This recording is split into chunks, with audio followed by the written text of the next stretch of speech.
Hi, I'm Andrew Armstrong and welcome to the Back Office Teardown Lab. Just a little sneaky look in one of my boxes that arrived today. I'm just trying to figure out how the heck to open this without damaging its important contents.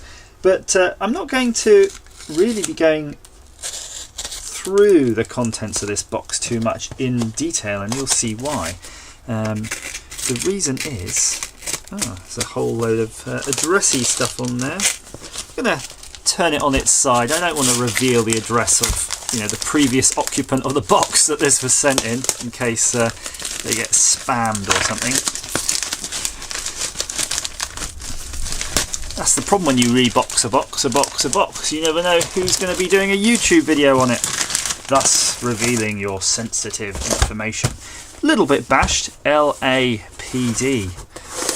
And the box is full, supposedly chock-a-block full of Atari ST floppies. There's a note attached, and I paid £26 for 70 Softville PD disks with Atari ST stuff on them. 70, it doesn't look like 70, does it? But what does 70 look like? 1, 2, 3, 4, 5, 6, 7, 8, no, that's 10. 10, 20, 30, 40, 50, 60, 70. I suppose it could be. I don't know if they're in any particular order. In fact, they might. Yeah, they are in. No, they're not. But let's have a look at a couple of these ones. Softville Public Domain Service, Game 20, Game 17, DataTek, 3.5-inch micro diskette, single-sided. Wow, I don't even remember seeing single-sided. Are these all single-sided? These must be compatible with all of your old STs. WP, word processing, perhaps? Let's have a look at some of these actual labels on here. Softville PD Service, Unit 5, Stratfield Park, Electra Avenue, Waterlooville, Hants. I don't know if they're still going. I suspect they're not. I mean, public domain libraries probably don't even need to exist anymore, do they? There's absolutely wodge loads here. It's going to take me a lifetime to go through these, although they're only single-sided, so they probably won't need that much. DC Game 5, DC Game 1, DC Art 3, Word Processing 9. There's a lot of DC. What's that stand for? Dreamcast?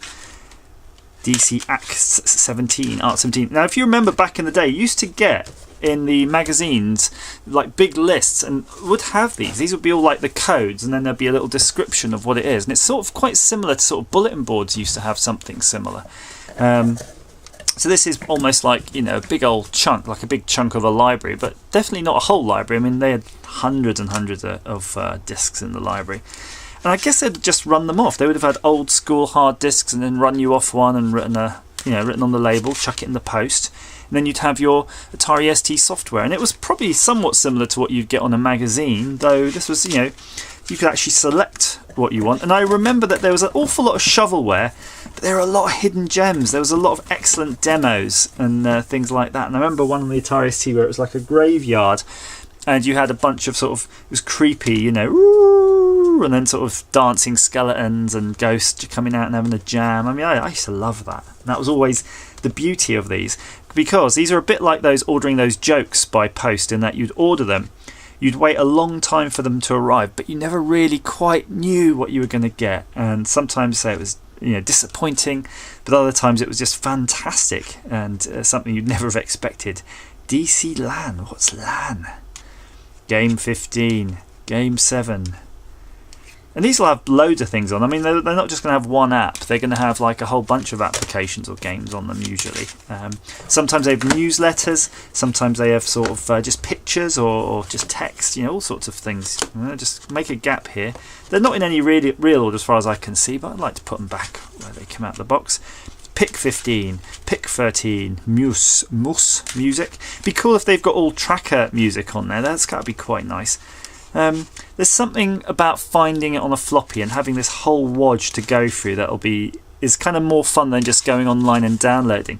Sometimes you sort of can go online and download in one click this whole entire library, but you'll never really enjoy it the same way. And even having this sort of library amassed in your hand, you'll never really enjoy it. It's like someone giving you a whole box of, you know, Mega Drive games or something. You're like, great, but you never really respect them the same way as when you buy them and you had that one game in your hand and you just played it endlessly for months and months and months. It's too easy now just to sort of load up Super Mario Kart on the SNES, play it for 2 minutes and go meh, you know, and then shove in something else. Or if worse, if you've got like some sort of EverDrive of all your games, you just don't respect it how you did as a kid. I mean, it could be something as growing up as well, not having as much time, but yeah, you tell me down below. Do you really respect games and software if you get them downloaded in massive quantity versus just buying them and sort of grinding through them?